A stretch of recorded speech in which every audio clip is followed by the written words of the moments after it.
A palavra que o Senhor trouxe ao meu espírito, o Senhor começou a falar comigo já faz um tempo. Desde o começo do ano ele falou uma palavra para mim.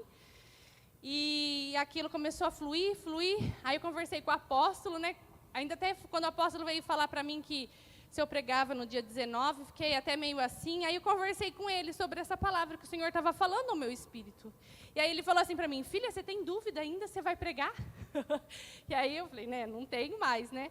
E aí, irmãos, eu vejo assim que como não é nosso, não é nada nosso, irmãos, nada. Nós não temos nem como se orgulhar, porque não é nada nosso. Porque, irmãos, essa palavra é algo que já estava no meu coração, que o Senhor já havia falado comigo já faz algum tempo. E, de repente, agora, justo agora, começou a vir tantas coisas à tona. E quinta-feira, o culto foi maravilhoso. A palavra sobre avivamento, irmão, se você não veio e se você não teve oportunidade de assistir, assista. Assista, é para os nossos tempos. Foi uma palavra assim, ó, maravilhosa.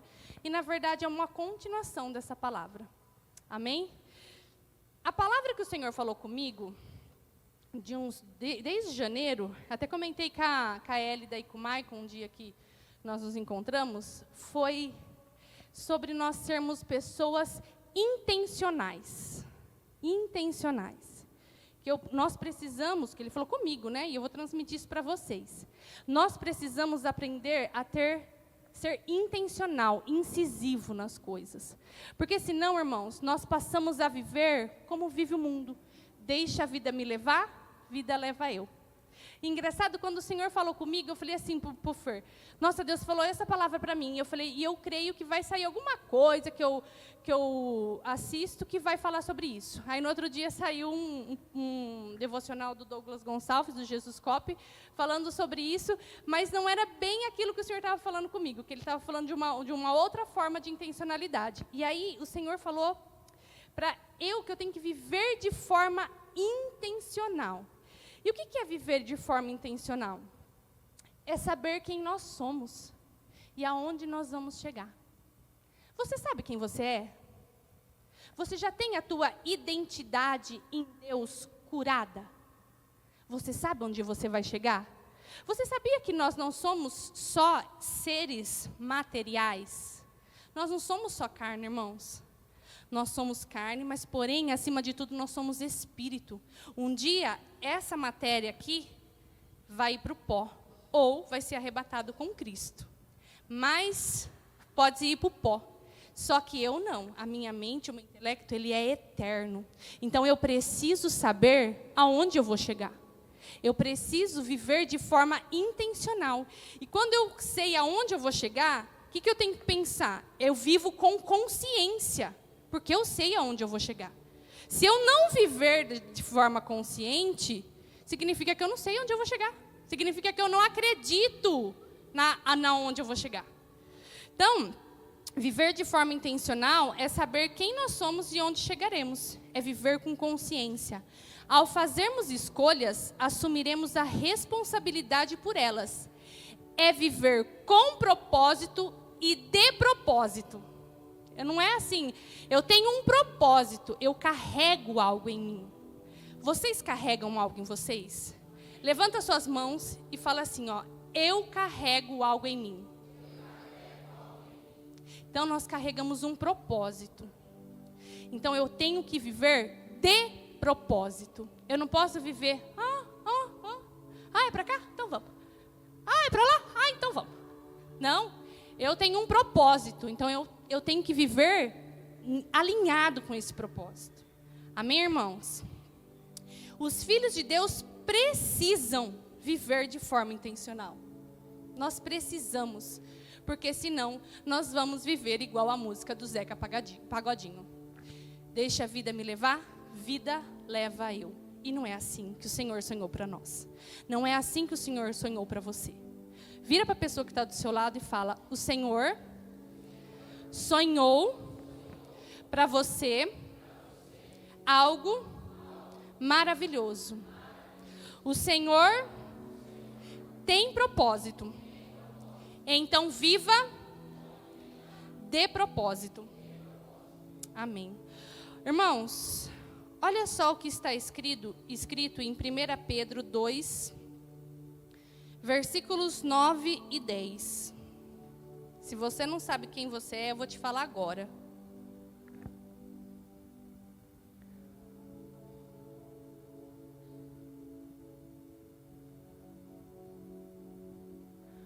Mas vós sois a geração eleita, o sacerdócio real, a nação santa, o povo adquirido, para que anuncieis as virtudes daquele que vos chamou das trevas para a sua maravilhosa luz. Vós que em outro tempo não éreis povo, mas agora sois povo de Deus, que não tenhais alcançado misericórdia, mas agora alcançastes misericórdia. Põe para mim na NVI, por favor. Volta, isso. Olha só na NVI. Vocês, porém, são geração eleita, sacerdócio real, nação santa, povo exclusivo de Deus. A sua vida, a sua maneira de viver é exclusiva do Senhor? Você vive exclusivamente para o Senhor? Pergunta isso para a pessoa que está do seu lado. Você vive exclusivamente para o Senhor? E aqui, irmãos, esse para, exclusivo, vírgula, esse para, ele dá sentido de uma finalidade. Ele é um, eu não vou lembrar direito a nomenclatura, mas ele dá sentido de finalidade. Tem uma finalidade de nós sermos um povo exclusivo do Senhor, para anunciar as grandezas daquele que os chamou das trevas para a sua maravilhosa luz. Agora põe para mim, por favor, 2 Coríntios 5,15. 2 Coríntios 5,15. Deixa eu ver como está aqui na minha Bíblia.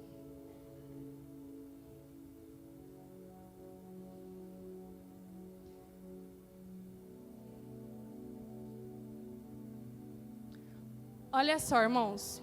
Olha como que está 2 Coríntios 5,15. E ele morreu por todos, para que aqueles que vivem já não vivam mais para si mesmos, mas para aquele que por eles morreu e ressuscitou. Aqui mostra outra finalidade. Nós temos que viver, nós não temos mais que viver para nós mesmos, mas vivermos para aquele que por ele morreu e ressuscitou. Amém? E põe para mim agora, por favor, Otávio, 2 Timóteo 2,4. 2 Timóteo 2,4.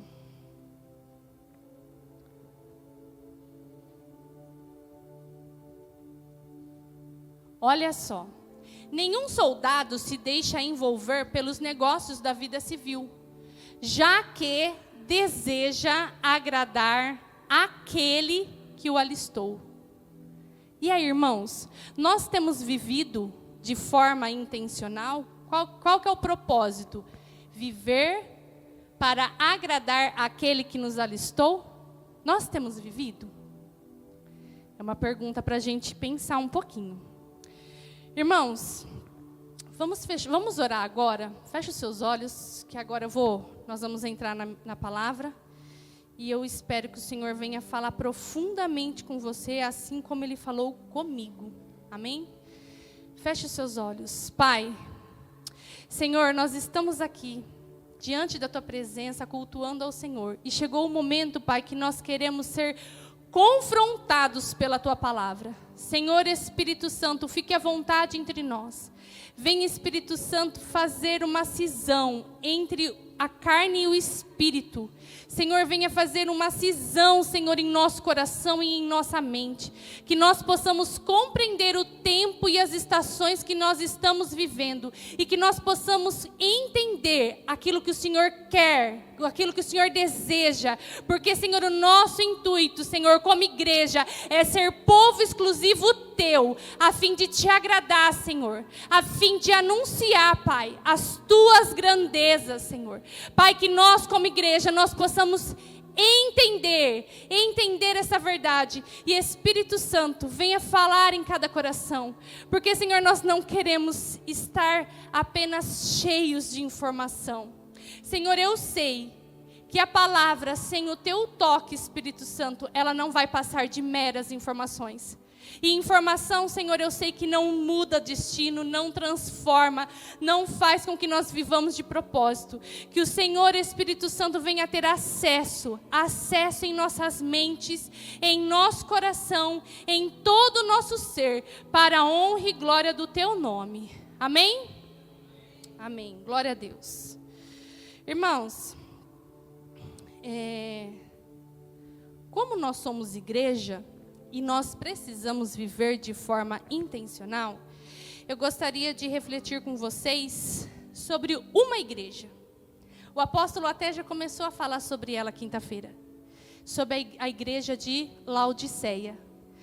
Irmãos, há uma linha teológica que acredita que, quando o apóstolo João, ele foi o último apóstolo a ser morto.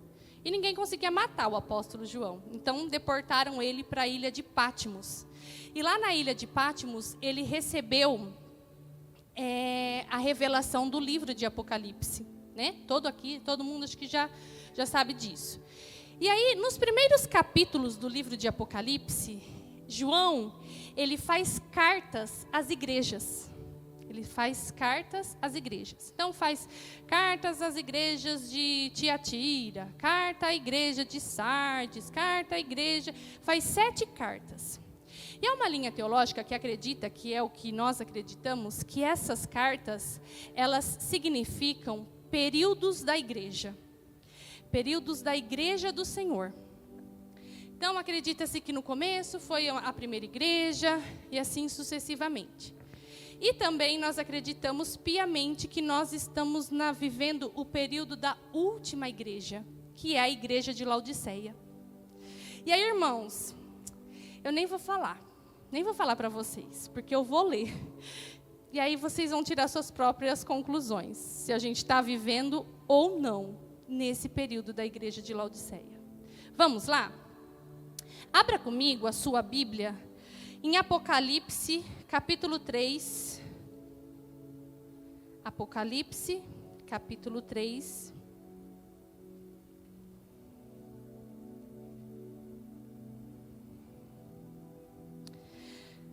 Do versículo 14 ao versículo 22. Todos encontraram? Apocalipse é fácil encontrar, né? É o último livro da Bíblia. Diz assim, ó. Eu vou ler, Otávio, na revista atualizada, tá?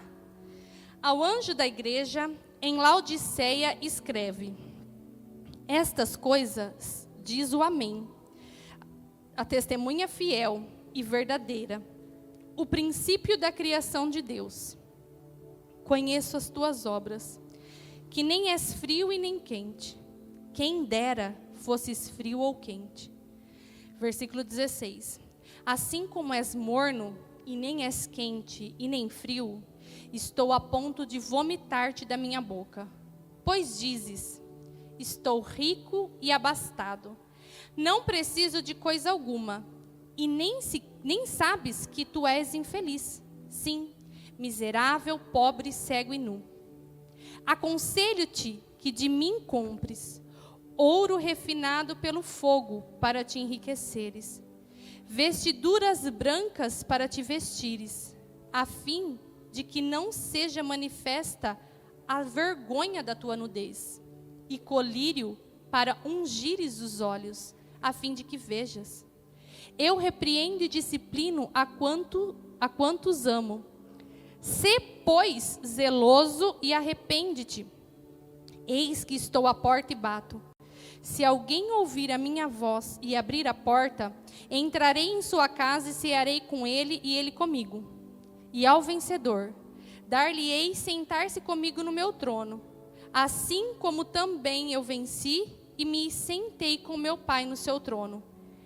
Quem tem ouvidos, ouça o que o Espírito diz às igrejas. Uau, né? É forte, né, irmãos? Não é forte? Aí você pode olhar e falar assim, ai, mas eu não sou rico, não. Quem me dera fosse eu rico. Vocês vão ver, nós vamos ver sobre isso.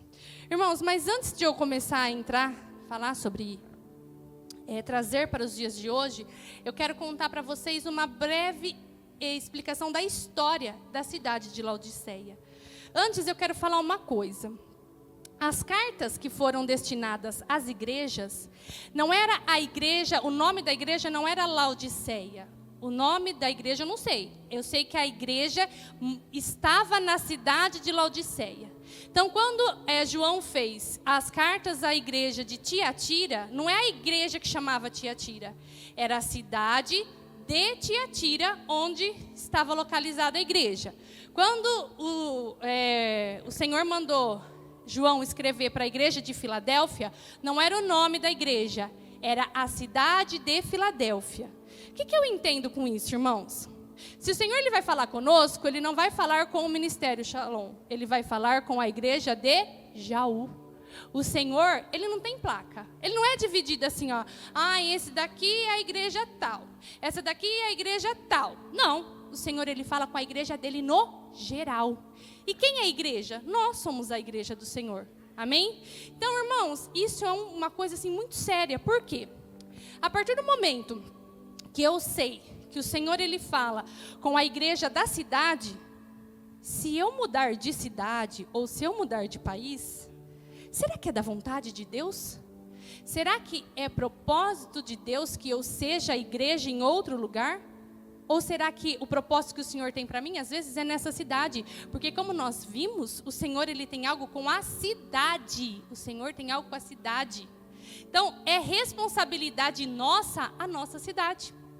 É responsabilidade da igreja a cidade. Porque senão o Senhor ele teria falado para João escrever para a igreja tal, tal, tal, tal. Não, o Senhor falou o quê? Escreve para a igreja da cidade de Laodiceia. Então, quando você tiver alguma proposta, porque geralmente é assim, para a gente mudar de cidade ou de país, a gente recebe uma proposta maravilhosa, tentadora aos nossos olhos. Eu sei porque nós já vivemos isso. O Fernando recebeu uma proposta super tentadora para mudarmos para Araraquara, já há muitos anos atrás. E aí, claro, a princípio, nós somos carne, ficamos super, hiper, megas tentados. Só que aí, nós precisamos entender, mas espera aí, o Senhor tem propósito para mim naquela cidade? É para eu ir morar lá naquela cidade? Eu vou fazer parte daquela igreja ou é para eu fazer parte dessa igreja? Então, antes de você mudar de lugar, pergunta ao Senhor. Senhor, eu posso mudar? O Senhor, é propósito teu que eu mude? Eu nem sei porque eu estou falando isso, viu, irmãos? Nem sei. Não faço ideia. Mas eu sei que é do Espírito, né? Então, antes de você mudar de cidade e de país, principalmente, irmãos, porque país, o buraco é mais embaixo. Tem toda uma questão, sabe, espiritual que envolve aquele país.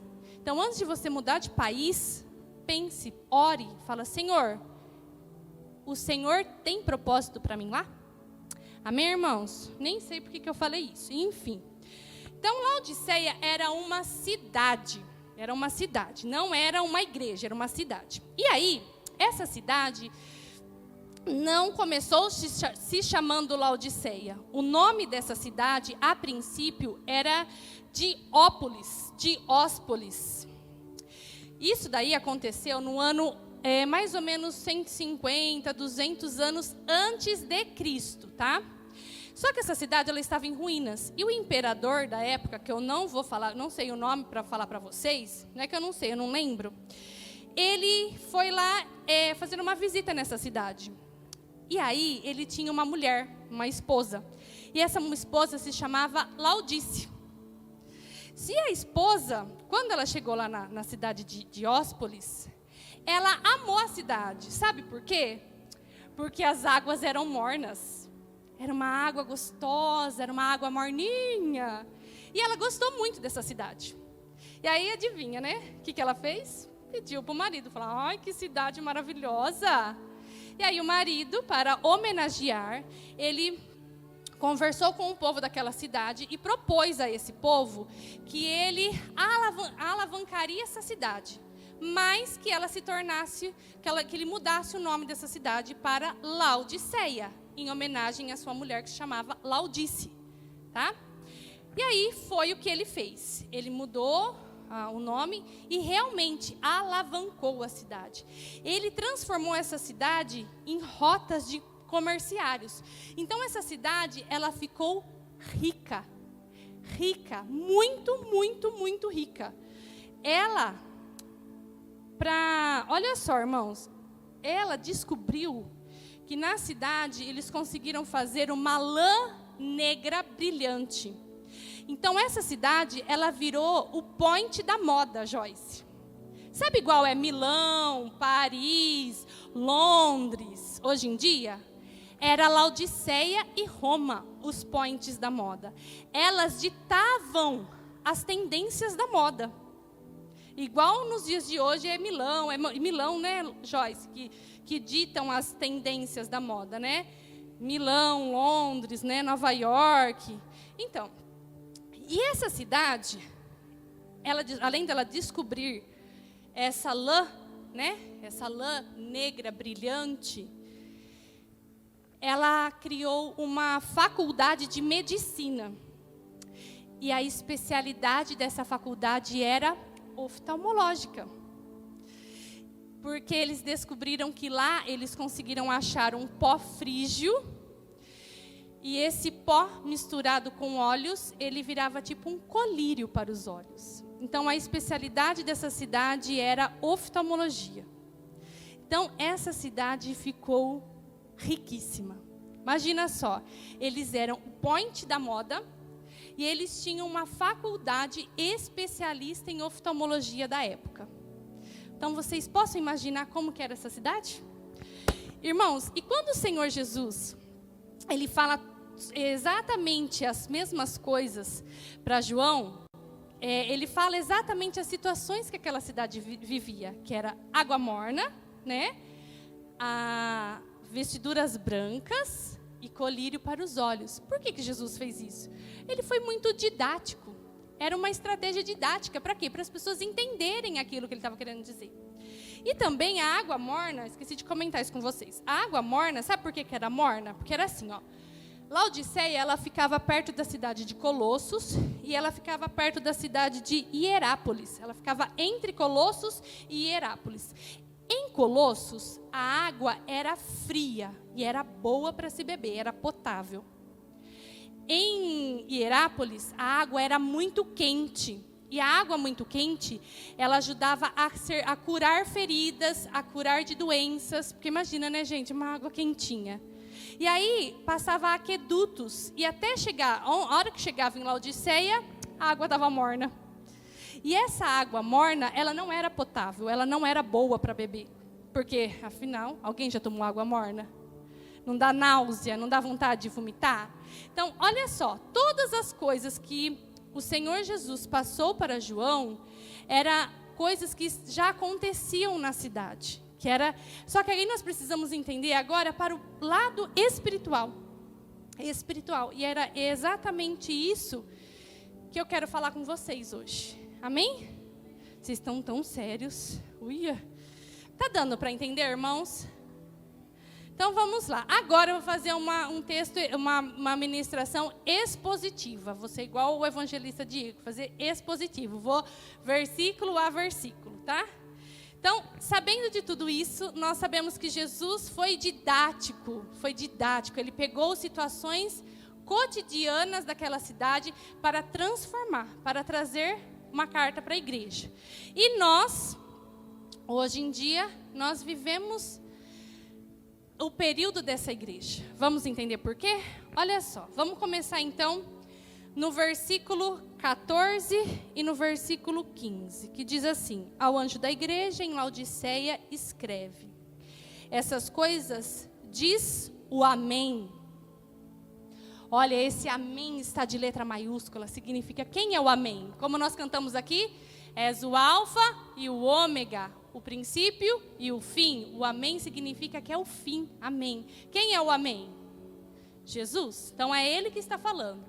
Ao anjo em igreja de Laodiceia escreve, essas coisas diz o amém, a testemunha fiel e verdadeira, o princípio da criação de Deus. Quem é o princípio da criação de Deus?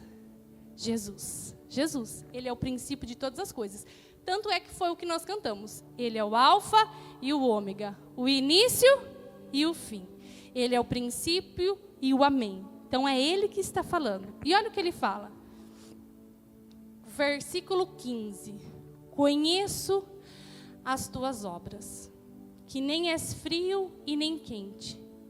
Quem dera fosses frio ou quente. Irmãos, o Senhor Jesus, em todas as cartas praticamente, quando ele passou essas cartas para João, em praticamente todas as cartas, ele começa assim, conheço as tuas obras. Conheço as tuas obras. O que eu entendo aqui, irmãos? O Senhor, ele conhece as nossas obras. Ele conhece as nossas obras, tanto como igreja, congregação, quanto igreja, eu, Miriam. Então, irmãos, o Senhor, ele conhece as nossas obras. Ele está conosco em todo o tempo. Em Salmo 139 diz assim, que ele está conosco no nosso deitar, ele vê tudo, ele conhece tudo. Então, ele sabe como eu sou. Ele está vendo eu aqui, em cima da plataforma, mas isso daqui para ele não é tão importante. Sabe onde é mais importante? Eu lá na minha casa. Ele conhece eu lá na minha casa. Ele me conhece lá no meu trabalho. Ele me conhece sentado à mesa na roda de amigos. Ele me conhece quando eu estou sozinha no celular.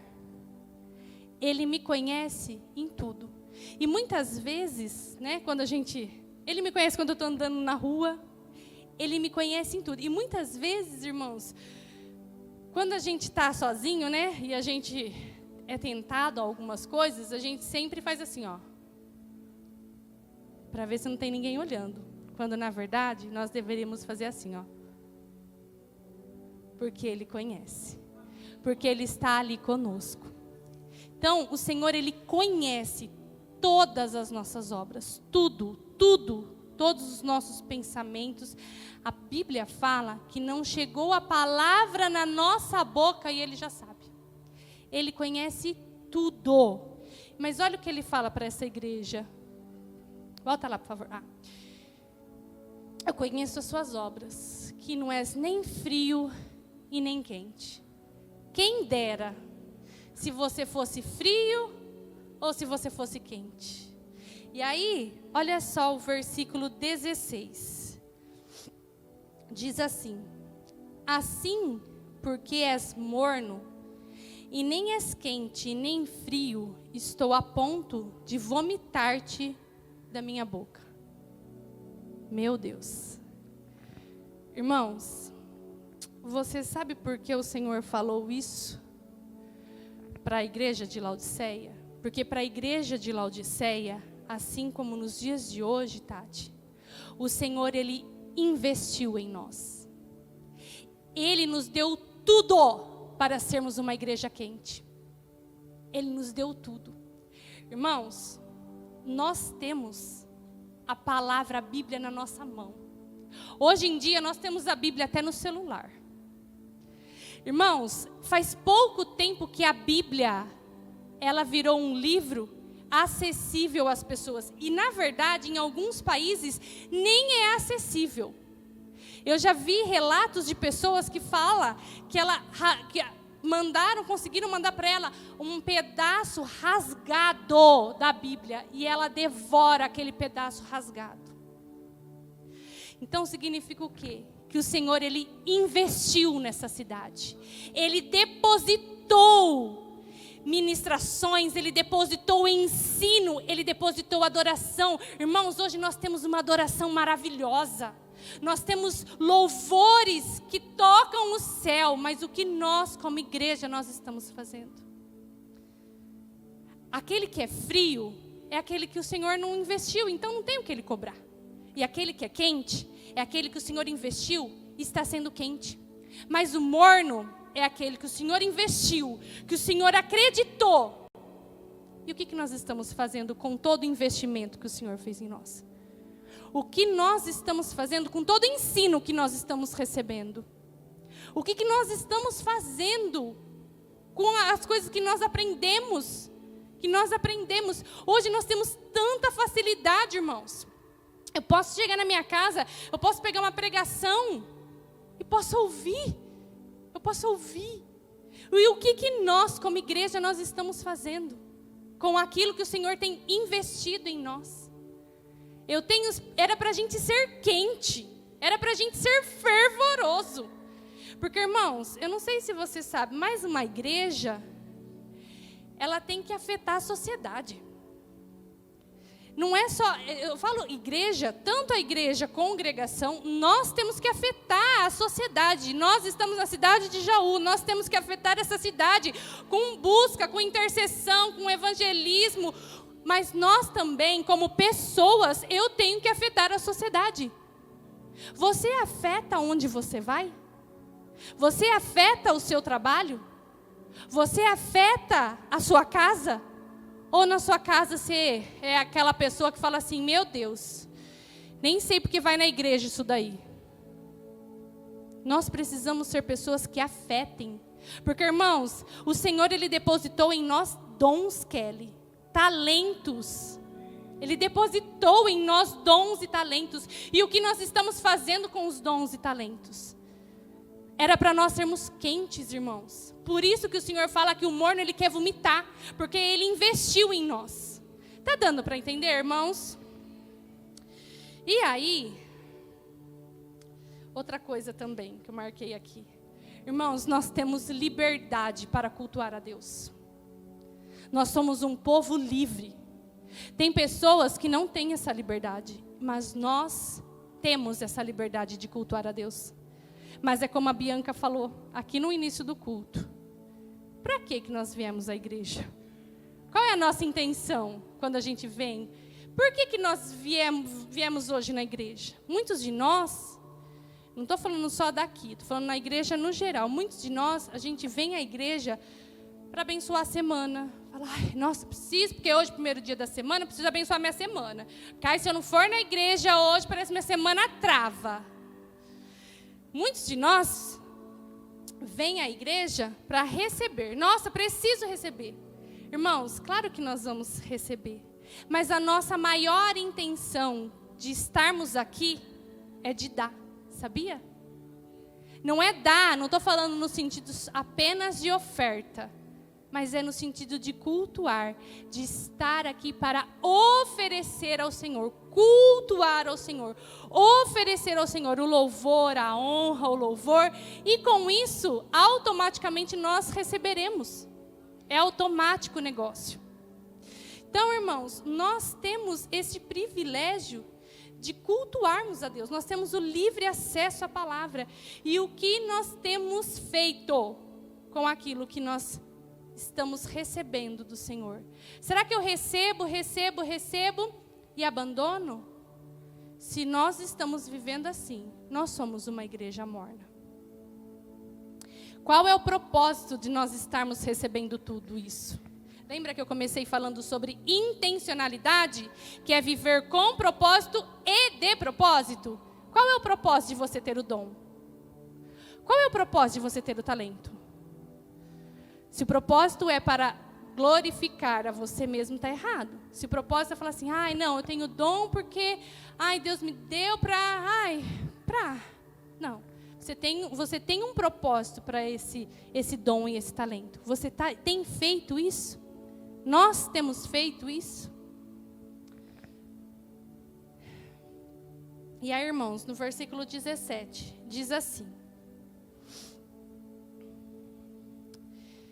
pois dizes, estou rico e abastado, não preciso de coisa alguma, e nem sabe que tu és infeliz. Sim, miserável, pobre, cego e nu. Irmãos, Essa igreja, ela se sentia rica e abastada. O que significa esse rico e abastado? Nós, hoje em dia, nós somos ricos e abastados. Espiritualmente, nós somos. Nós temos muitas coisas. Nós temos congressos, nós temos conferências, nós temos tudo isso. E aí, nós nos sentimos o quê? Glória a Deus. Não, irmãos, nós temos um propósito a cumprir. Nós temos um propósito a cumprir. Irmãos, e muitas vezes nós nos sentimos ricos e abastados porque nós temos muitas coisas. Nós estamos inflados, não é inflamados, é inflados, gordos de conhecimento, e isso acaba deixando a gente autossuficiente. E a tendência de quem é autossuficiente é o orgulho. E aí passa a ser uma igreja julgadora. Passa a olhar o pecador como o desprezível, quando na verdade a igreja é para amar o pecador. A gente tem que odiar o pecado, mas o pecador a gente tem que amar. E quando nós estamos inflados de tanto eu, de tantas coisas, nós deixamos de olhar com olhos de amor e nós começamos a olhar com olhos de julgamento, com olhos, nós condenamos. Isso, irmãos, é muito perigoso. Isso entra o orgulho da justiça própria. Sabe o que significa justiça própria? É assim, olha. Eu faço tudo muito certinho, Simone. Nossa, eu sou uma bênção. Jesus, olha, você quer saber que Jesus está aqui, sou eu. E aí eu começo a olhar assim e falo assim, meu marido precisa se converter. Meu Deus, porque meu marido faz isso, faz aquilo, faz aquele outro. Eu começo a olhar com soberba, com orgulho. E o orgulho, irmãos, é a característica de Leviatã, de um principado. E aí, a pessoa de justiça própria, ela começa a pensar assim, não tem como Deus não me abençoar. Por quê? Eu faço tudo certo. Não tem como. E aí ela abandona a graça. Porque, irmãos, tudo que nós recebemos é graça. Nós não conquistamos nada porque eu faço tudo certo. Nós não conquistamos nada porque, eu não bebo, porque eu não fumo, porque eu não uso droga, porque eu venho no culto de quinta e domingo. Eu não recebo bênção por conta disso. Deus não trabalha com a gente por meritocracia. Ele trabalha com a gente por graça. Graça. Tudo é graça. Eu não mereço. Tudo que eu tenho, eu não mereço. Nem se eu faço, na minha concepção, eu acho que eu estou fazendo tudo certo. Eu não mereço. E uma igreja que está inflada, ela tem essa forte tendência de viver em justiça própria. De viver. E aí, na justiça própria, eu acho que eu sou a última bolacha do pacote e aquela pessoa que é pecadora é um desprezível. Irmãos, o Senhor não quer isso de nós. E agora eu quero falar com vocês a respeito da igreja pessoal. Eu. Não apenas, agora não com a congregação. Eu, na minha vida. Irmãos, eu acho que eu nunca vi. Isso eu tenho certeza que eu nunca vi. Tenho 30 e poucos anos. Mas você pode conversar com quem você quiser. A pessoa mais velha que você encontrar. Nós nunca vimos uma geração tão consumista do jeito que nós somos. Irmãos, nós somos muito consumistas. Às vezes, não é nem questão de dinheiro. É questão de desejo. Eu preciso. E hoje nós temos tanta facilidade, né, já? Nós temos tanta facilidade. Eu tenho um cartão Black que não tem limite. Então eu passo. Vrum, vrum, vrum. Eu tenho tudo na palma da minha mão. Eu consigo comprar até de madrugada. Eu entro na Shopee e faço estrago, né, Aline? Ontem, Aline, eu conversei com a Aline. Gente, eu tô falando de mim, tá? Não tô falando de ninguém, não tô falando de mim. Ontem eu falei pra Aline até um negócio pra ela. Ela falou, mas será que vende na Shopee? Eu falei, certeza que vende na Shopee. Gente, a gente faz estrago. A gente entra na Shein e fala, meu Deus, é muita tentação. E quando você precisa de uma coisa rápida? A gente entra no Mercado Livre, paga o frete absurdo para chegar full. Né? Chegar no dia seguinte. E aí, se não chega, vira uma onça. Como assim? Eu paguei o frete. Irmãos, nós somos muito consumistas. Muito. Às vezes você fala assim, mas eu não sou rico. Mas, irmãos, você já reparou que a gente não fica, a gente não passa necessidade, muitas vezes a gente passa até necessidade das coisas básicas, mas porque a gente gastou com o supérfluo antes. Porque a gente gastou com coisas que não era pão. Nós estamos muito consumistas. É a questão assim, desejei, aí eu quero suprir o meu desejo, aí eu tenho a facilidade do cartão de crédito e do celular na minha mão. Pronto. Aí eu transformo o desejo em necessidade, que isso é uma característica de marketing, transformar desejos em necessidade. Aí você começa a pensar, nossa, mas eu preciso disso.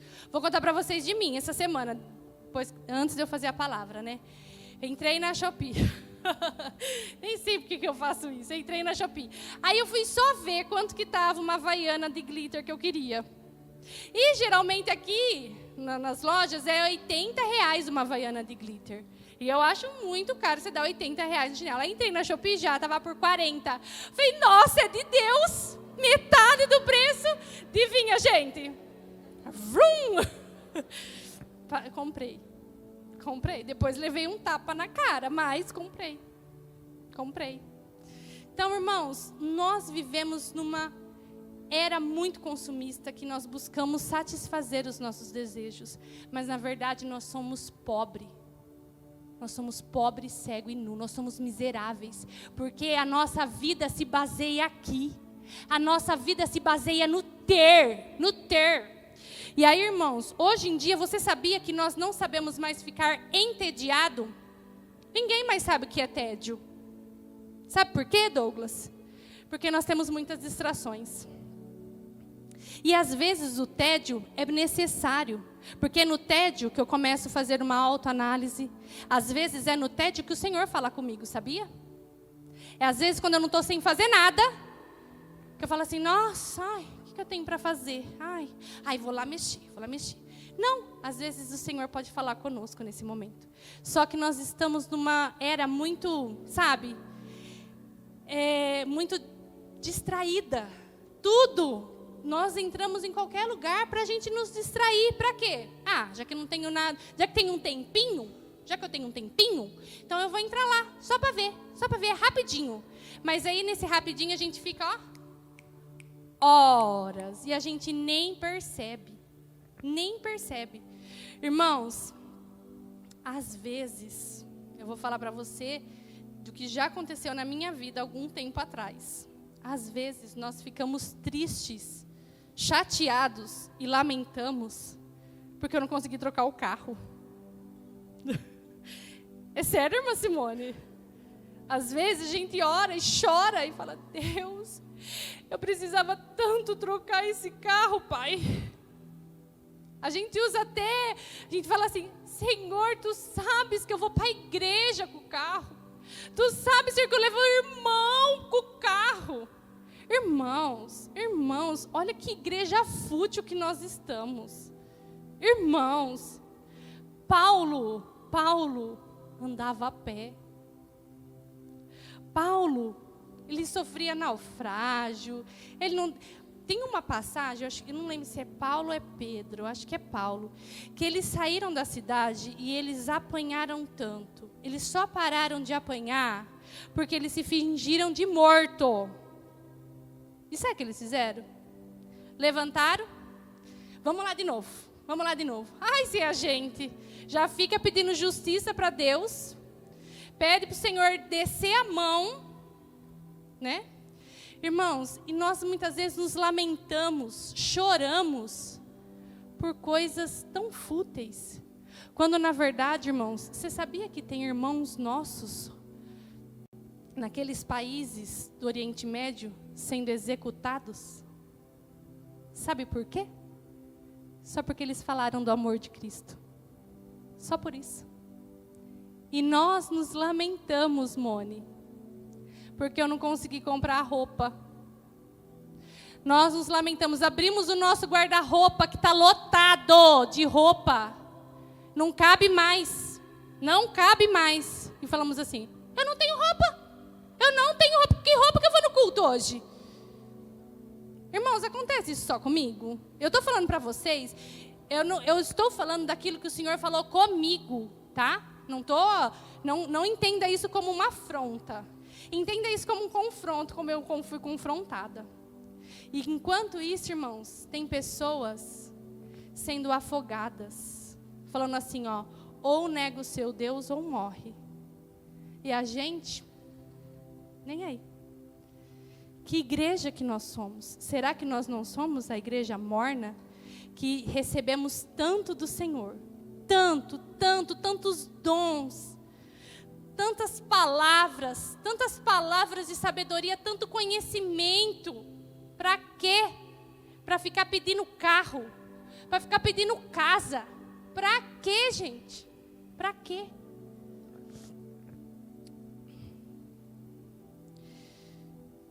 E aí, irmãos, na verdade nós somos, como está aqui o Senhor Jesus falou, na verdade nós somos miseráveis, cegos e nu. E aí ele fala assim, irmãos, no versículo 18, aconselho-te que de mim compres. Eu vou parar aqui. Aconselho-te que de mim compres. Antes de eu falar os 3 conselhos que o Senhor deu a essa igreja e que serve para nós, porque vocês estão vendo que nós somos essa igreja, não estão? Ou é só eu que deduzi errado? Sabe o que ele fala? Ele fala que ele vai trazer 3 conselhos. Aí eu fiquei pensando, mas por que 3 conselhos? Porque isso, irmãos, conselho, a gente dá. Se a pessoa fizer, pois bem. Se a pessoa não fizer, pois bem também, não é? Então, conselho, o Senhor Jesus, ele está aconselhando. Se você quiser ouvir, joia. Se você quiser pegar essa palavra, deletar da sua cabeça, jogar fora, ó, para ele, joia também. Ele não vai mudar em nada. Nada, ele está lá no trono de Deus. Está lá junto ao trono do Pai. Tanto é que o último versículo ele fala, ao que vencer. E sentará comigo. Então, ele já está lá, tá bom? Então, o Senhor, ele traz 3 conselhos. Conselhos é assim, se você quiser, você faz. Se você quiser, você não faz. É só um conselho, não é um mandamento, não é uma ordenança, é um conselho. E aí ele fala assim, ó, aconselho que de mim compres. Por que comprar? Ué, as coisas que o Senhor nos dá, não é de graça? Não acabei de falar sobre graça? Por que comprar? Porque vai nos custar algo. Esses conselhos nos custará algo. Nos custará sairmos do nosso comodismo. Nós vamos ver mais para frente que nos custará ter esforço, ser zeloso. A palavra zeloso significa, em outra tradução, está escrito diligente. Diligente é a mesma coisa que esforçado. Então, esses conselhos, eles não dá para o Senhor nos dar de graça, pastor Daniel. Nós vamos ter que, vai cobrar algo de nós. Nós vamos precisar fazer algo para receber isso. Por isso que é conselho e compra. Se você quer, ótimo. Se você quer, você vai ter que se esforçar. Você vai ter que sair. Nós vamos ver mais para baixo, que ele está na porta e está batendo. Quem abre a porta somos nós, não é ele. Não é ele, somos nós. Amém? Então vamos lá, vamos para os conselhos do Senhor Jesus. Aconselho que de mim compres ouro refinado pelo fogo, para te enriqueceres, Tem uma tradução que fala para te enriqueceres de verdade. Ouro puro refinado pelo fogo. O que significa ouro puro refinado pelo fogo? Irmãos, esse ouro são as verdadeiras riquezas. São as verdadeiras riquezas. O ouro puro é aquele ouro que está purificado, que ele não tem nenhum tipo de impureza. Então, lá em Mateus 6, do 19 ao 24, põe lá para mim, por favor, Pedro.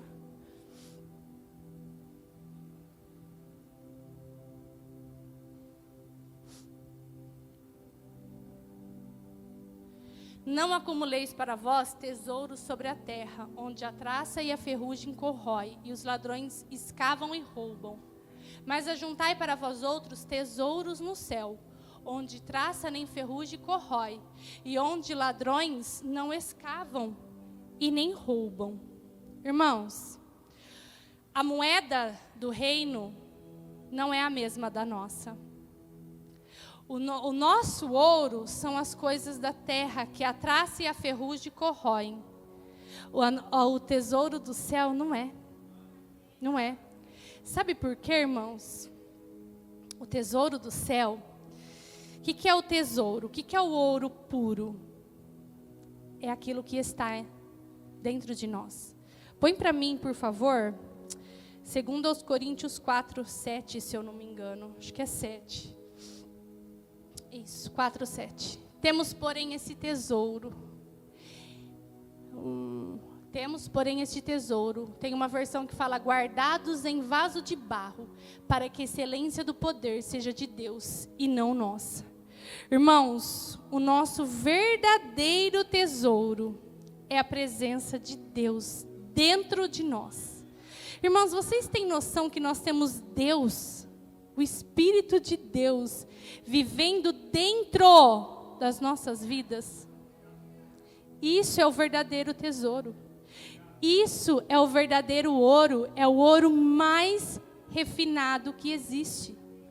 E olha só, irmãos, muitas vezes nós ficamos sofrendo, como eu falei já, pelas coisas daqui da terra, quando na verdade, ouro, lá em Apocalipse 21, fala que é asfalto no céu.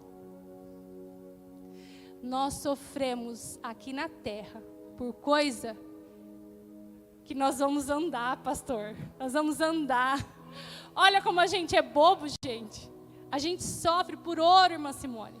Mas lá no céu, a Bíblia fala que a rua principal é de ouro refinado. Ouro puro. Então, irmãos, o nosso maior ouro, a nossa maior riqueza que nós precisamos buscar é a face. É a presença, é como a Bianca falou aqui, o apóstolo falou quinta-feira no culto. Eu volto a repetir para vocês, quem não assistiu esse culto, por favor, assista. Assista, é uma palavra, gente, que mexeu com a estrutura da gente. Mexeu com a minha estrutura, irmã Simone, mexeu com a minha estrutura. Irmãos, nós precisamos voltar a queimar de amor pelo Senhor, não por aquilo que Ele pode nos dar, não pelas tuas mãos. As mãos, elas só são reflexo da minha busca pela face, pela presença. Se o Senhor não quiser me dar nada, não tem problema, Ele já me deu tudo. Ele já me deu tudo. Tudo que eu preciso eu tenho, porque tudo que eu preciso está nele. Está nele, não está nas coisas corruptíveis desse mundo. Irmãos, não sofra mais por aquilo que no céu é asfalto, por aquilo que o Senhor pisa. O Senhor pisa em ruas de ouro. O Senhor pisa e a gente sofre por causa do ouro do asfalto.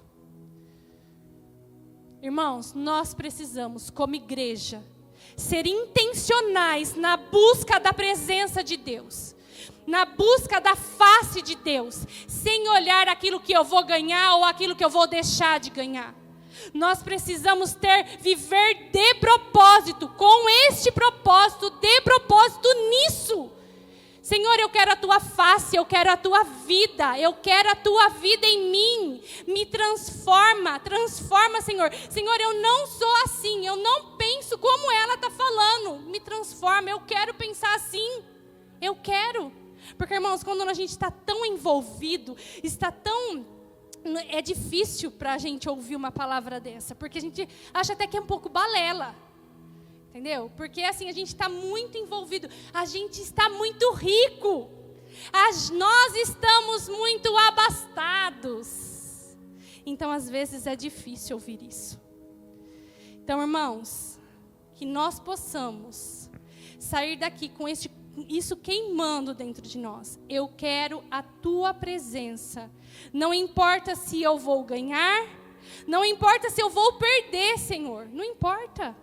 Não importa se eu vou perder, porque às vezes nós vamos perder, irmãos. Nós vamos perder. Se o Senhor achar necessário, Ele vai tirar. E vai ser bom. Então, irmãos, nós temos que entender isso. O ouro puro, o ouro refinado, que Jesus aconselhou a igreja de Laodiceia a comprar, é a verdadeira riqueza. Que é a presença do Senhor, que é a face dEle. Que não são as coisas que Ele pode nos dar, mas é a essência dEle. A essência, a presença dEle. A presença. Como a Bianca falou aqui no começo, vamos fazer uma lembrança de quando nós começamos, a primeira vez que nós sentimos impactados pela presença dEle. Talvez tenha pessoas aqui que falam assim, eu nunca senti isso. Eu nunca fui impactado. Eu só venho na igreja, mas eu nunca fui impactado. Então ore, peça para o Senhor, fala, Senhor, eu quero ser impactado por aquilo que eles estão falando ali em cima. Eu quero ser impactado por essa presença que talvez eu não conheço. Eu só estou aqui porque me convidaram. Eu só estou aqui, nem sei por quê. Mas eu quero então ser impactado. Amém, irmãos?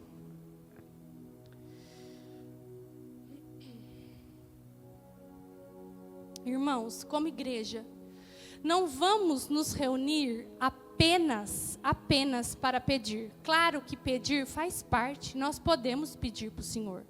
Mas se reunir apenas com um fim, com um único propósito. Senhor, me dá uma casa, Senhor, me dá um carro, Senhor, me dá.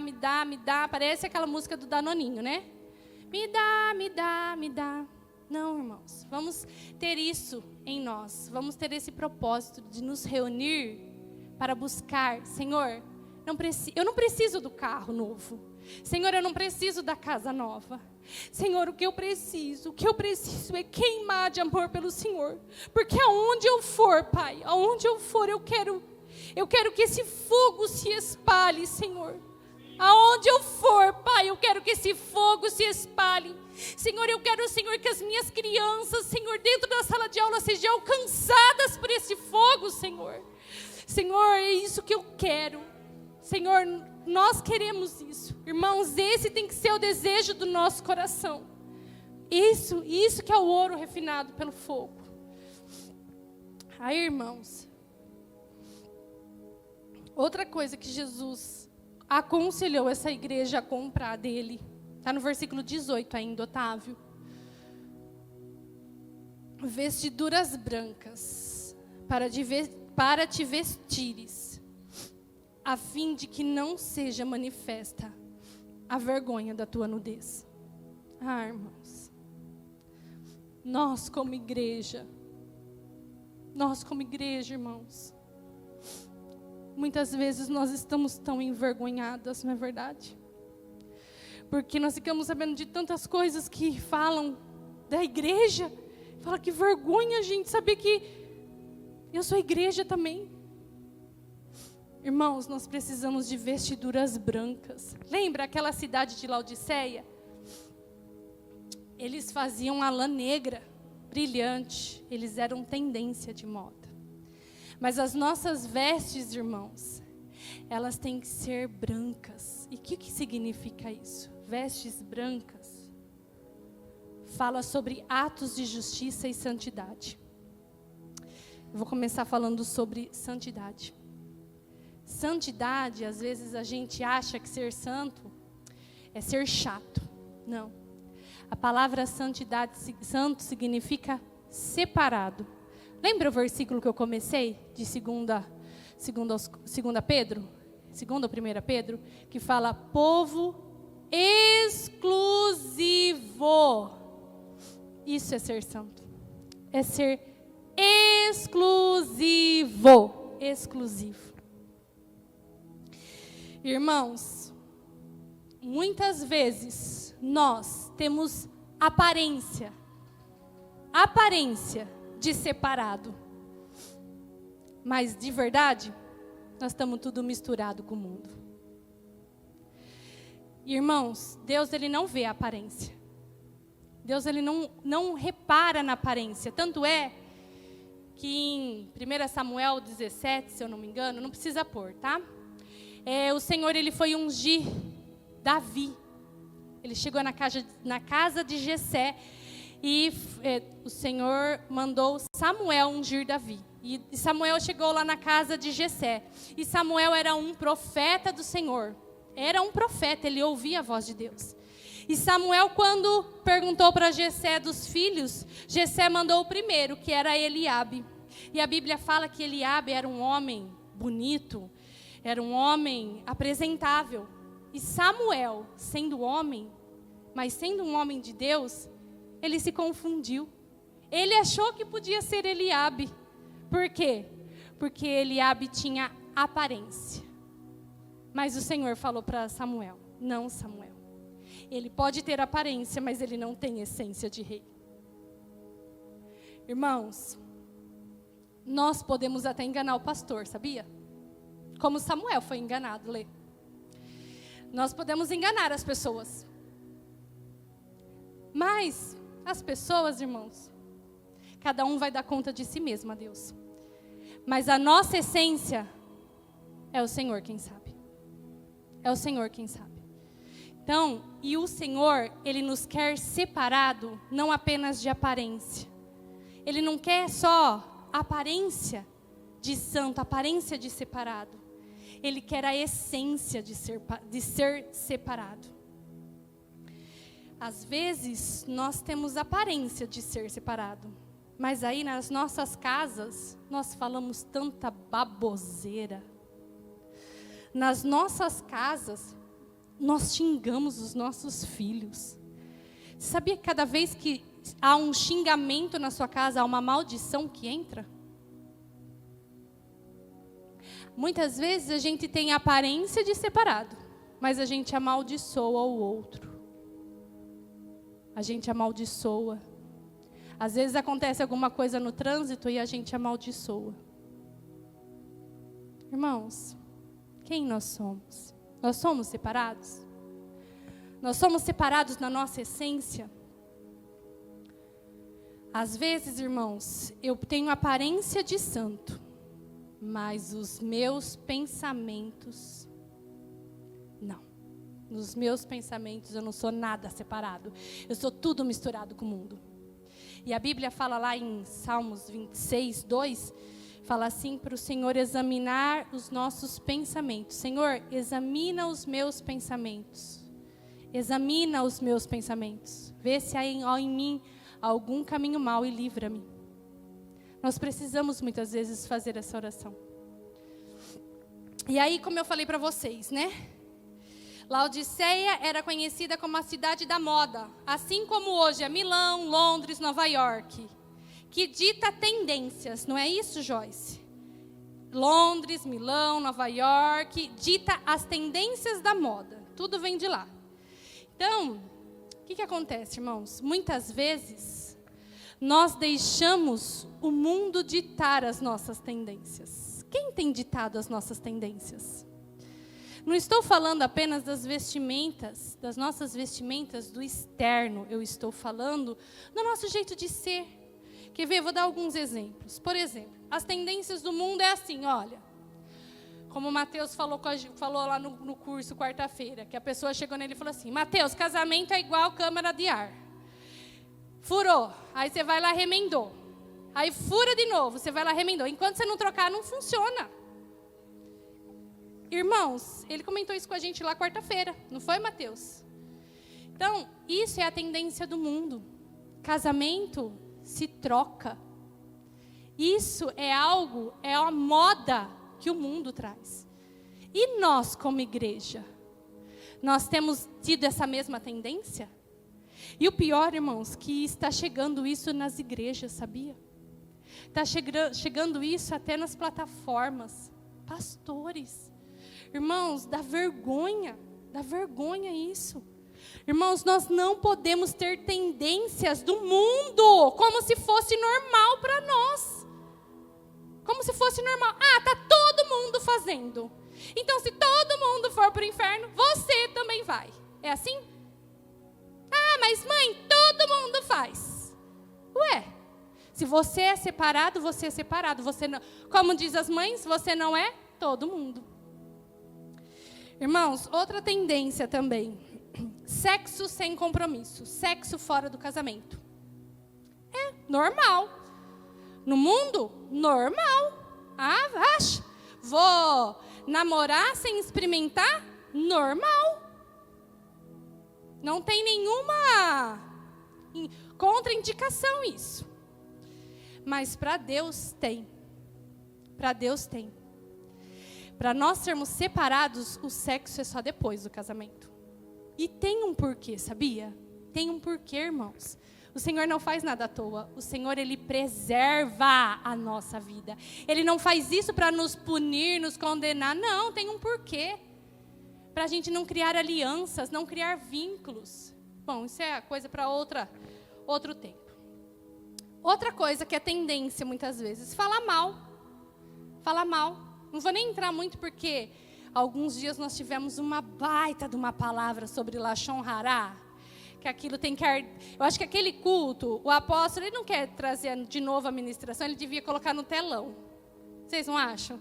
A cada 2, 3 meses. Não é bom? Cada 2, 3 meses ele fala assim, hoje eu estou cansado, irmãos, nós vamos assistir uma ministração. Ele podia sentar aqui e colocar no telão, ó. Lashon Hará. Porque às vezes a gente esquece, irmãos. A gente esquece. Não é, Manu? Eu esqueço às vezes, sabia? Agora não, agora ela está bem assim, quente na minha cabeça, né? Mas a gente esquece. E aí, como é cultural o negócio, quando a gente vê, a gente já está falando. É cultural, gente. É cultura nossa. E é tendência do mundo também. Mas nós não podemos ser assim, porque nós aprendemos, né? Quem não assistiu, assista. É Lashon Hará. Já até saiu já, né, Fábio? Só ela, né? Já até saiu só ela. Você nem precisa assistir o culto inteiro, tá? Outra tendência é tirar vantagem. Ai, vou fazer assim, porque assim eu vou ganhar mais. Isso é tendência do mundo, irmão. Ué, você não é separado? Se você é separado, você não pode agir assim. Se você está agindo assim, significa que você não é separado. Reveja o seu conceito de separado. Reveja o seu conceito de separado para Deus, de povo exclusivo. Porque se age assim, você não está sendo separado. Outra coisa, imoralidade e sensualidade. Ah, irmãos, isso daí foi algo que o Senhor não falou comigo diretamente, que graças a Deus, mas falou enquanto eu estava preparando essa palavra, nem sei porquê. Muitas vezes, nós mulheres, nós nos vestimos não para os nossos maridos. Nós nos vestimos e nós queremos, sabe o quê? Chamar atenção. Sabe o que se chama isso? Lascívia, sensualidade. Isso não mostra que nós somos separados, pelo contrário. Isso é tendência do mundo. Que eu já ouvi isso, que tem que, aonde passar uma mulher, tem que ter um assobio. Isso já ouvi em lugares seculares que as pessoas falam. Nós não precisamos pensar assim. Então, quando eu me arrumo, eu tenho que me arrumar para o meu marido. Eu não tenho que me arrumar para o outro homem. Eu não tenho que pensar, se a minha calça deixou o meu bumbum empinado ou se caiu. Não, eu tenho que pensar em mim, eu tenho que pensar em mim, eu tenho que pensar no meu marido. Eu tenho que pensar até, irmãos, pergunta para o Fernando que ele é testemunha disso. Às vezes eu ponho uma roupa e falo assim, amor, tá bom? Ele fala, tá bom. Eu falo, mas não tá nada assim, nada vulgar, nada. Ele fala, não, amor, não tá. eu tenho essa preocupação. Ele está aqui, ele é testemunha disso. Então, irmãos, nós precisamos ser separados. E tantos outros exemplos, irmãos, tantos outros exemplos que eu creio que o Espírito Santo, ele vai convencer a nós. Amém? Daquilo que nós fazemos, que mostra que muitas vezes que nós estamos usando tendências do mundo, tá? Para agir.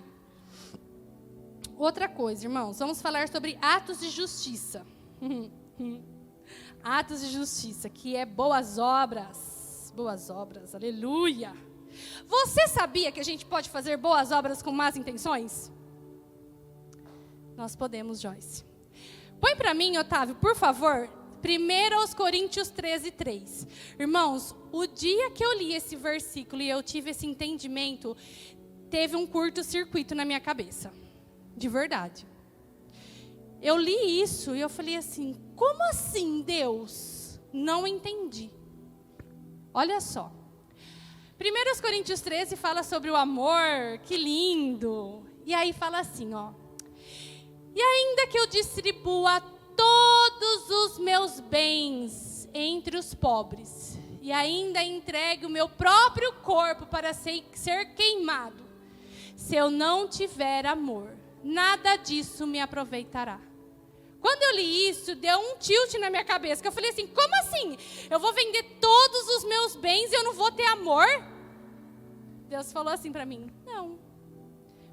Pode acontecer, de você vender, dar tudo o que você tem, e a sua intenção ser de arrogância, a sua intenção ser de autopromoção, a sua intenção ser de orgulho. E aí, irmãos, eu vou contar para vocês um fato comigo, tá?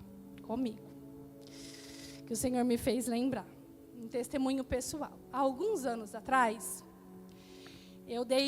nós demos um presente para uma pessoa que nos chamou, tudo, e nós demos um presente para essa pessoa. E era um presente muito bom mesmo. A pessoa usufrui dele até hoje. E aí, eu fiz isso, e depois, passado uns dias, eu fui orar e o Senhor falou assim para mim, no meio da oração, do nada. Qual foi a intenção que você deu aquele presente para aquela pessoa? Eu levei um choque. E aí, irmãos, eu fui examinar o meu coração. Que a Bíblia fala, examine o homem a si mesmo. E eu fui examinar e eu vi que a minha intenção, irmãos, era de orgulho. A minha intenção foi me sentir melhor. E eu falei, Senhor, me perdoa por isso. Eu dei um baita de um presente para a pessoa, mas a minha intenção não foi boa. Então, irmãos, os nossos atos de justiça, as bondades que eu faço para os outros, examine o seu coração. Porque eu conheço as suas obras. Eu conheço as tuas obras. Quando a irmã Simone te pedir algo, faça, mas faça de coração. Não faça porque fala assim, eu vou dar porque senão ela vai pedir de novo. Ela falou, eu peço. Eu vou dar porque, está pedindo, né? Não faça isso. É melhor que você fale não, do que você fazer com a intenção errada. Os nossos atos de justiça são conhecidos diante de Deus. Não apenas as obras, mas a intenção da obra. Amém, irmãos? Outra coisa que também o Senhor falou para esta igreja comprar dele, aconselhou a igreja a comprar dele, então vai ter um esforço para que isso aconteça. No versículo 18 ainda, e colírio para ungires os olhos, a fim de que vejas. Irmãos, como estão os nossos olhos? Não os nossos olhos físicos, eu estou falando dos nossos olhos no geral. Naquele mesmo texto que nós lemos sobre as não ajunteis riquezas na terra, onde a traça, a corrugem, consome, mais para baixo ele vai falar assim, se o vosso, para a gente examinar os nossos olhos, se os nossos olhos forem bons, todo o nosso corpo será luz. Mas se os nossos olhos forem trevas, o nosso corpo é tenebroso. Irmãos, a Bíblia fala que a lâmpada do nosso corpo são os nossos olhos. Como estão os nossos olhos como igreja? Nós temos olhos bons? Nós temos olhos de misericórdia? Ou nós temos olhos de acusação? Porque, não sei se você sabe, mas quem nos acusa dia e noite é Satanás. E quando nós temos olhos de acusação, nós estamos trabalhando para Satanás. Então, como estão os nossos olhos? Aqui está falando colírio para ungir os nossos olhos, a fim de que a gente veja. Veja o quê? As coisas como realmente são. As coisas como o Senhor olha. Quando nós olhamos para uma pessoa, às vezes em pecado, o Senhor, Ele pode olhar com olhos de misericórdia. E nós podemos olhar com olhos de acusação. Olha lá, tá vendo? Caiu de novo, pecou de novo. Ah, mas já sabia, tinha certeza. Irmãos, quem somos nós? Quem somos nós? Nós precisamos, a igreja precisa de colírio, para que nós possamos enxergar como o Senhor enxerga. Porque enxergar a gente enxerga, só que às vezes nós enxergamos como ricos, abastados, como as tendências do mundo. Não, nós precisamos enxergar como o Senhor enxerga. Afinal, nós somos povo exclusivo dele. Afinal, nós somos separados, nós somos santos. E aí, irmãos,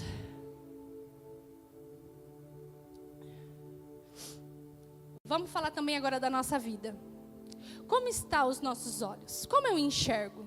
Será que os meus olhos, ele passa pelo filtro dos meus traumas emocionais? Por exemplo, vou dar um exemplo para ficar bem claro. Eu chego assim na igreja e vejo a Jaciara e a Joyce conversando. Aí eu vou chegando perto, eu percebo assim que elas estão meio que parando de falar. Aí o meu filtro de rejeição, se você quer aprender mais sobre isso, irmãos, irmãs, principalmente as mulheres, venha no culto das mulheres, hein, que vocês vão aprender sobre os nossos traumas emocionais. Aí eu estou chegando perto delas e elas param de falar. Porque afinal, às vezes era algo pessoal delas, às vezes também acabou a conversa. Mas aí eu passo pelo meu filtro de rejeição, Tati. E aí a primeira coisa que vem, estava falando de mim. Estava falando algo que eu não poderia ouvir. Estava falando de quem será? Primeira coisa que passa na minha cabeça. Por quê? Passou pelo filtro da rejeição. Passou pelo filtro dos meus traumas emocionais. Passou pelo filtro das minhas experiências anteriores. E o Senhor não quer isso. O Senhor quer que nós tenhamos olhos bons. Olhos dele. Então, se chegar perto da Joyce e da Jaciara, elas estão falando, e elas pararam de falar, eu tenho que pensar o quê? Às vezes eu não podia ouvir. Qual é o problema de eu não poder ouvir? Eu não sou pop para querer saber de tudo. E não tem problema. E outra coisa, acabou a conversa. Não tem problema disso, gente. Ou senão, às vezes você está conversando e chega uma outra pessoa, para a pessoa não pegar o bonde andando, para a pessoa não pegar a conversa no meio, você até para e fala, depois de conversa. Não é assim? Mas não é por mal, mas os nossos olhos muitas vezes passam por um filtro errado. E aí a gente vai o quê? Aquilo inflama a gente, traz para o coração e eu começo. Porque a Jaciara não gosta de mim, porque a Joyce não gosta de mim. E aquilo começa a me inflamar. Gente, para que isso? Para que isso? Olha, esse ano, até falei para a monitora que trabalha comigo, esse ano eu tenho uma criança especial, então eu tenho uma monitora. Eu falei assim para ela, falei, Jéssica, esse ano, me ajuda, eu preciso ter os olhos bons. Não importa o que aconteça aqui na classe, não importa o que aconteça aqui na escola, eu preciso ter os olhos bons. Você me ajuda? Você me ajuda com isso? Você vê que eu estou perdendo o foco, porque se eu falar alguma coisa para você, como ela está ali comigo o tempo todo, né? Então, a gente desabafa com quem está perto, né? Falei, se eu falar alguma coisa para você e você perceber que os meus olhos estão sendo maus, você pode chamar minha atenção. Fala, Miriam, acorda, ó. Lembra que você me falou lá dos olhos? Falei, você pode falar isso para mim. Porque, irmãos, isso foi uma palavra dos olhos que o Senhor falou comigo, junto lá com a intencionalidade. Que esse ano eu tenho que ter os olhos bons. Que eu não posso deixar os meus olhos passar por filtros de traumas, por filtros de problemas emocionais, por filtros do passado. Eu não posso, eu tenho que ter os olhos bons. Olhos bons. E isso é em todas as coisas na nossa vida. Irmãos, às vezes o que acontece em casa? Você vai falar alguma coisa para o marido dá 2 pedradas em você. Aí você já passa pelo filtro da raiva. Da raiva. Aí você já começa a lembrar de coisas que ele fez para você lá em 1982. E aí traz tudo à tona de novo. E aí, irmãos, às vezes ele só respondeu dessa forma porque ele estava cansado.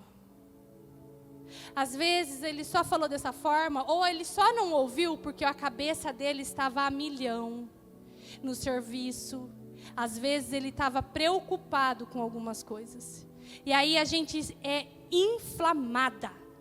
Nós, principalmente nós mulheres, irmãs. Principalmente nós. Como nós somos fáceis de ser inflamadas. E aí a gente fica brava. E aí, com tudo isso, a gente perde a nossa busca. A gente perde. Porque nós vamos ver que Jesus estava para o lado de fora dessa igreja. Sabe por quê? Porque essa igreja estava tão cheia de si, tão cheia, estava tão rica, tão abastada, que não cabia Jesus lá dentro. Que não cabia os olhos dele, porque os olhos dele é olhos de amor, é olhos de misericórdia, é olhos de bondade. Então, irmãos, essa questão dos olhos é uma questão de exercício. Não vou falar para você que amanhã você vai olhar 2 pessoas conversando e não vai vir um monte de minhoca na sua cabeça. Vai! Só que é um exercício. Você vai ter que exercitar a sua mente a pensar como Cristo manda a gente pensar. É um exercício, tá? Você vai falar, opa, não, mente, para, você está viajando. Fala com você mesmo, irmãos, não tem problema, viu? E aí, irmãos, versículo 19. Então, esses foram os 3 conselhos de Jesus. Compre de mim ouro refinado pelo fogo, vestes brancas e colírio. Colírio. E aí, versículo 19 diz assim: eu repreendo e disciplino a quantos amo. Sê, pois, zeloso e arrepende-te. Irmãos, esse versículo é o segredo de tudo aquilo que eu falei até agora. Esse é o segredo. É como resolver. Ser zeloso e arrependa-te. Na versão NVI, se eu não me engano, ela está como diligente. Coloca ali. Diligente. Seja diligente e arrependa-te. A palavra diligente significa... Oh, meu Deus, fugiu, peraí. A palavra diligente, ela significa esforçado, aplicado. Eu preciso ser aplicado. Eu preciso ser esforçado, por isso que não é de graça. Por isso que nós temos que comprar, porque vai ter que gerar um esforço, eu vou ter que me aplicar e me arrepender. O segredo de todas as coisas é o arrependimento. E como foi até falado aqui também na quinta-feira sobre arrependimento, sobre metanoia. Metanoia, que é mudar a mente, mudar de atitude, mudar a mente, deixar que as verdades da palavra de Deus mude as nossas mentes. Mas como eu vou deixar que as verdades da palavra de Deus mude as nossas mentes se eu não leio a Bíblia? Como eu vou deixar se eu não venho nos cultos? Como que eu vou deixar as verdades do Senhor mudar as nossas mentes se eu não tenho um tempo com Ele? Não tem como, irmãos. Então, isso é o arrependimento. Nós precisamos deixar que as verdades da palavra renovem a nossa mente. Amém? Versículo 20. Já estou acabando, tá, irmãos? Eis que estou à porta e bato. Se alguém ouvir a minha voz e abrir a porta, entrarei na sua casa e cearei com ele e ele comigo. O apóstolo até falou aqui, né, quinta-feira, que Jesus estava do lado de fora dessa igreja. Sabe por quê? Porque não tinha espaço para Jesus. Porque ela era rica e abastada. Ela tinha muitas coisas envolvendo a mente dela. Então, não tinha espaço para a bondade e a misericórdia do Senhor. Por isso que ele estava do lado de fora dessa igreja. E aí, eu acho engraçado que ele fala o quê? Eis que estou à porta e bato. E se você ouvir a minha voz, e abrir a porta. Então, são 2 passos. Ouvir e abrir. Ouvir e abrir. Ouvir, nós estamos ouvindo, inclusive eu. Abrir é a metanoia, é o arrependimento e a diligência. É o esforçar, é o esforço. É a gente ser aplicado, tá? Então, vai depender da gente. Porque, como eu falei, ele aconselhou. Porque para ele, conselho a gente dá. Se quiser ouvir, ouve. Se não quiser também, pois bem, tá? E se nós fizermos isso, abrirmos a porta, aqui que fala assim, olha, na parte B do versículo. Entrarei na sua casa e cearei com ele e ele comigo. E se fizermos isso, nós teremos comunhão. Nós teremos intimidade com ele. E isso, irmãos, vai gerar em nós cura. Cura. Cura nos nossos olhos. Cura nas nossas almas. Cura até no nosso físico. Porque muitas vezes o nosso físico adoece porque nós temos uma mente adoecida. Então, irmãos, tudo isso traz cura para nós. E aí, para concluir, versículo 21, fala assim: ao vencedor, ao que fizer todas essas coisas, a pessoa que for aplicada, ser diligente, dar-lhe-eis a sentar-se comigo no meu trono, assim como eu também venci e sentei com o meu Pai no seu trono. Quem tem ouvidos, ouça o que o Espírito diz às igrejas.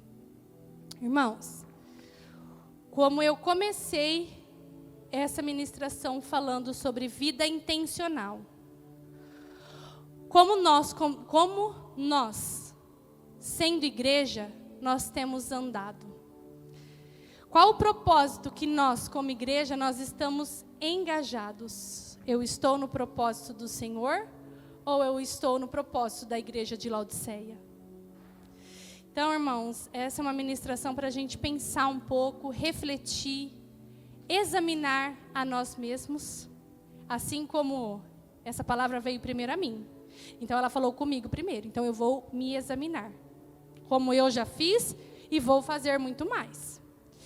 E aí, irmãos, eu preciso entender qual é o propósito que eu tenho vivido, qual é a intenção, o que a minha vida tem falado, qual a intenção, qual é o propósito que eu tenho andado, qual é?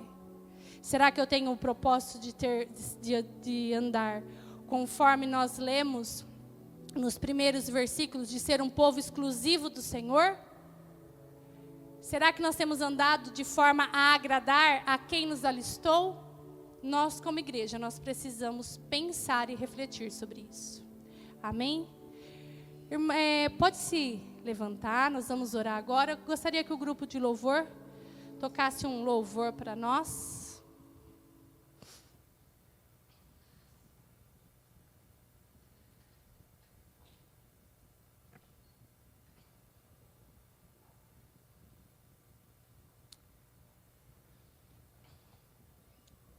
Irmãos, feche os seus olhos, curve a sua cabeça. Irmãos, nós estamos aqui como igreja. Não vem aqui contar luz, não.